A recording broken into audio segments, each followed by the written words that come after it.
Right, we've got breaking transfer news.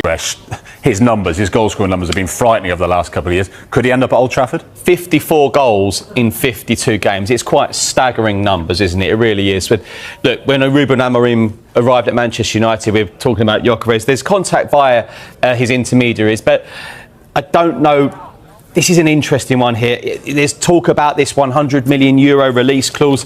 Gyokeres has then gone to social media basically saying don't believe all you read. But the two clubs you keep hearing, Manchester United, Arsenal, but then Arsenal looking at Benjamin Sesko as well. But again, we have to stress that we expect a very, very, very busy few weeks here transfer-wise. But clubs aren't under any pressure as it stands. Although what I would say is that clubs are always very keen to get these players in before they go on their long-haul pre-season tours. So I do expect I do expect this kind of movement maybe in the next week or so. Manchester United are interesting at the moment because they're basically revitalising the front three. We know that Reuben Amorim wants to play with 2 10s, he wants to play with a number 9. They've got Matheus Cunha in, and Bomo looks like one. Could one of these two be the number 9? And that would be a completely new look strike force for Manchester United. But it's just about piecing the puzzle together and getting the players in for the fees that the clubs are comfortable with. Victor Gyökeres is a player that I watch so much, and you probably remember talking about him on Soccer Specials and Soccer Saturdays because he used to score for fun at Coventry. I think he's outstanding. So much interest in him. You feel like this is the summer he'll get the big move back to the Premier League. If it doesn't happen now, it might not happen. And I think he knows that as well. And also, just finally, but this is a Manchester United who aren't in Europe next season.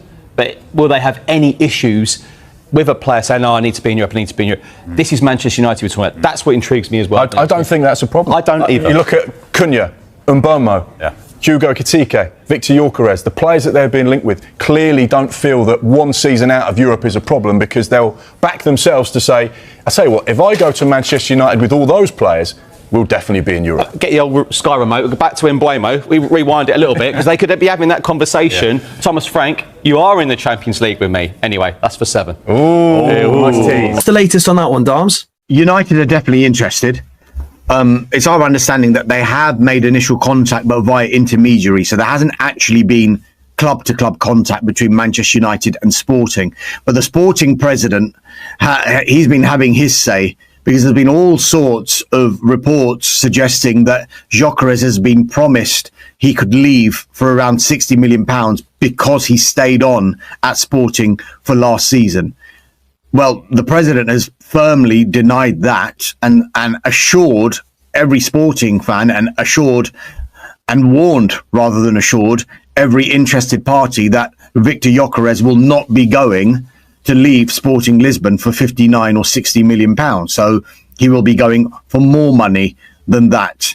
The noises again coming out of Portugal is that Victor Gyökeres is not happy about that because he thought he had a gentleman's agreement about being able to go for less money, so it would be easier for him to do so.